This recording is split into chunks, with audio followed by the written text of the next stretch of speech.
harka fuunee kabajamtootaa fi daawwattoota sabboontuu chanaal akkam jirtu nagaa keessanii maatii keenya baga jiraattan baga guyyaarraa geessanii nagaan bakka jirtan isiniif baay'atu jirra galata waaqayyoo galata isaati.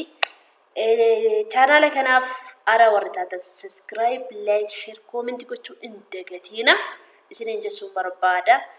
Har'as immoo jaallatamaa abbaa warraa kiyya faana dhufee jira. Obbo Mule mee nagaa gaafadha maatii keenya kabajamoo fi jaallatamoo nagaa nu gaafadhaame. Akkam jirtu daawwattoonni keenya maatiin keenya hundumti keessan nagaa keessanidha. Nuyi nagaa keenyadha.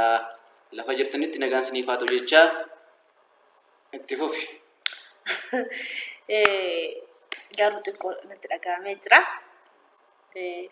Ganamaan ka'ee waan tokko si gaafannaanii natti hin kaasiinii naan jette.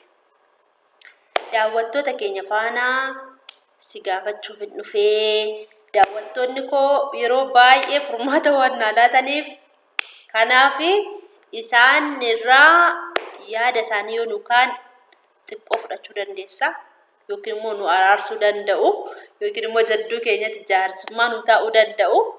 Kanaaf isaan faanas dubbatachuun dhufee jechuudha.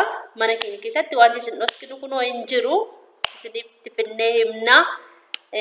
Obbo Mulunaas kunoo isin barsiisee jira. Kanaaf Mule isin dhugumaa si gaafadha. Ganama ka'ee guyyaan deemsa kootii dhiyaachaa jira. Maal wayyaa atoo diddee yoo sitti kaasee hin dallantaa maaliifi jedhee si gaafannaan waan akkasii lammata natti hin kaasinii waa'ee deemsaa. Inni kana dura qobaa jiraadhe yoo hin gaanaan jette. Akka jireenyi ulfaatu nan beeka. Jireenyi qobaa dhiiraaf qobaa jiraachuun keessumaa daa'ima guddisuun guyyaa kaleessaa isiniif irree jirra. Waa'ee jireenya isaa darbee waa'ee jireenya keenya darbee isiniif irree jirra. Har'a immoo deemuutti jira akkamii guyyaa deemsa kootii dhiyaachaa jira ji'aa fi bultii 15 hin dhufee akkam wayyaa jennaanii. Lakki waa'ee akkasii natti hin kaasiin naan jedhe jechuudha. Maaliif natti hin kaasiin jettee natti lolte dhugaa immoo dubbachuu iyyuu sodaachaa jira jechuudha. Isa kana nuuf.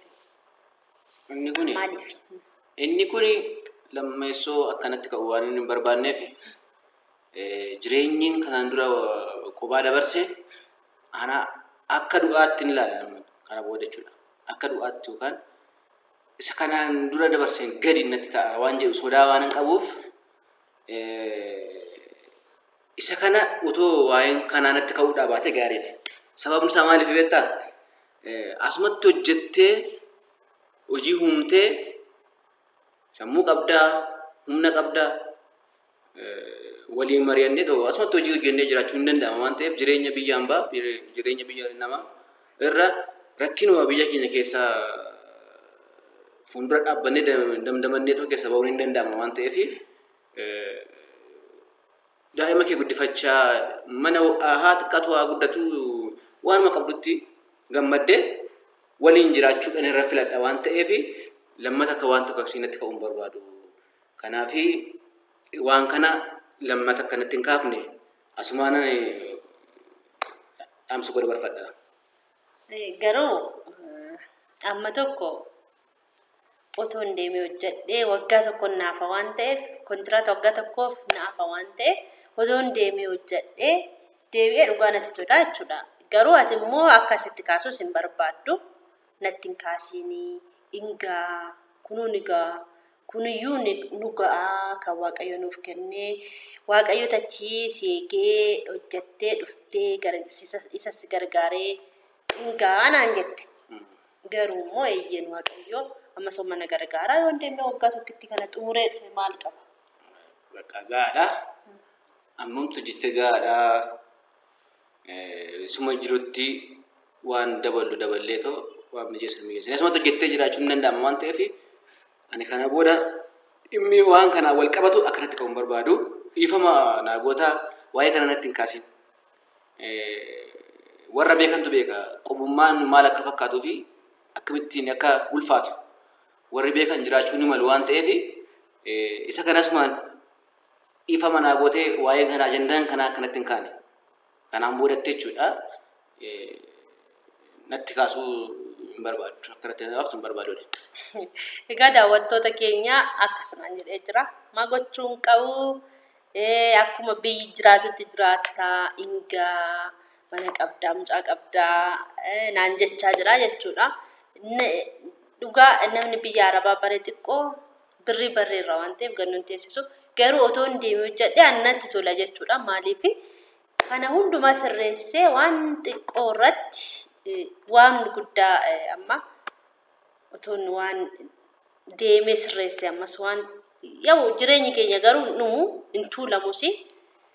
Har'a yoo waa tokko sirreessine borummoo waan biraa dharraan keenya hin dhumu jechuudha. Waan biraa dharraa jira jechuudha. Innaa kana yeroo deemullee makaraa baay'een hin deeme jechuudha. Dallaalaan birriin irraa nyaatee innaa akkasii ammas immoo haalli miijjate kun na jalan darbiini jechuu kootii fi inni immoo gixxim jedhee na didee jira. Yaa ga'ee masaa jalaa ba'uun hin danda'amu waan ta'eef madaamin kiyyas waan ishiin jettu hin beeku. Garuu hangasitti yoo garaa naa laafi koomentiidhaan garaa naa laaffisa. Koomentii jalatti barreessaa yaada qabdanii yoo isaanillee garaa naa laafee jechuudha. Bakka cuftee? Kanumaadha. Cuftee? Kanumaan yoo goolamne gaarii natti fakkaata. Inni xumurtee jechuudha? Xumurameera bakka. Waa'ee deemsi kun xumurame? Dhugaa? Dhugaa jedhee jira. Dhugaa yennaan keessan deebi'uu bakka abdii kutadhamaa miti. Homaa miti abdii kutachuun qabaa garuu ani garaa koo keessaa nan bahu. Ijoolleen biyya Arabaa maaliif akka ta'e hin beeku. Ijoolleen keenya anumarraa qabee yoo waan biraa sirreessine waan biraa dharraana yoo waan biraa sirreessine waan biraa dharraana. Kanarraan kan ka'e immoo yeroon keenyas hin deemachuudha. Inni amma kana jechaa jiranitti fakkaata. Yaa akkuma biyya jiraatutti hin jiraannaa. Isiniin jedha. Kanarraan kan hafe immoo jabaadhaatii hojjedha. Isiniin jechuu barbaada. Yeroon immoo biyya Arabaa yaade sunumtaas baatii mana keessan feena agarsiisa amma miti. Kanarraan kan hafe nagaatti nu tura. Garuu yoo garaa laafta. Maaliif tikkeetiin kun harka jira. Viizaan harka jira. Tikkeetii fidadheen fedhiteettamti. Isa kana isii bakka. Isa kana waa akkasii isii natti hin kaaseen. Xumurte? Xumurameera. Isaan dhufteetta bakka. Dhugumamoo? Dhugaa? Dhugaa. Ani kan koo haasaan tokkichuma hin beekta durattuu hin beekta sii gala. Tokkicha dubbannaan keessan deemu dhugaa. Koomentiidhaan naa baabbala. Waggaa tokkittiin naafa waan ta'eef. Naan shawwadamee jechuudha otoo nachumaan jimmi jedhee xumuree dhufeeyyuu natti tolaayyuu garuu obsan dhabee ammas immoo hin jiraatama akkuma ta'etti biyyi keenyas jireenyi yoo addadeeyyuu hojii hojjetamnaan hin jiraatama jechuudha. Wanti hin jiraatamneef tokkollee hin jiru biyya lafaa kanarratti jiraachuudhaaf nu uume qoonqoo inni bane hin cufu deebisee miti mun dogoggora. Ofuma fiddee. Jechuun amma tokko achuma deemnee sirreessine jireenya keenya.